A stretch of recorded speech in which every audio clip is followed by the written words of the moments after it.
Tollywood young hero Allu Sirish వివాహ బంధంలోకి అడుగుపెట్టారు. తన ప్రియురాలు నైనిక మెడలో 3 ముళ్లు వేశారు. వీరిద్దరూ పెళ్లి వేడుక హైదరాబాద్లో ఘనంగా జరిగింది. ఈ పెళ్లిలో టాలీవుడ్ సినీ ప్రముఖులు, రాజకీయ నాయకులు హాజరై సందడి చేశారు. అల్లు అర్జున్ పెళ్లి రోజు కూడా ఈ రోజే కావడంతో ఫ్యాన్స్ డబుల్ ఖుషీలో ఉన్నారు. ఇకపై ప్రతి ఏడాది అన్నదమ్ములిద్దరూ ఒకే రోజు పెళ్లి వేడుకలు జరుపుకుంటారన్నమాట. అయితే ఇందుకు సంబంధించిన పెళ్లి ఫొటోస్ను నయనికా రెడ్డి తన సోషల్ మీడియా వేదికగా అభిమానులతో షేర్ చేసుకున్నారు. నయనిక షేర్ చేసుకున్న పెళ్లి బ్యూటిఫుల్ మూమెంట్స్ మనం ఈ వీడియోలో చూసేద్దాం. ఇలాంటి లేటెస్ట్ అప్డేట్స్ కోసం ఎప్పుడూ మన ఛానల్ని చూస్తూనే ఉండండి. ఇంతకీ అల్లు శిరీష్కి నయనికాకి తొలి పరిచయం వరుణ్ తేజ్ లావణ్య పెళ్లిలోనే జరిగిందట.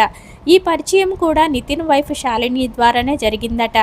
ఏదేమైనా ఓ ఇంటివాడైన అల్లు శిరీష్కు సంబంధించిన ఈ లేటెస్ట్ ఫొటోస్ మీకోసం. నచ్చితే తప్పకుండా ఒక లైక్ చేయండి. మరో మంచి వీడియోతో మళ్ళీ కలుద్దాం. Thank you so much for watching.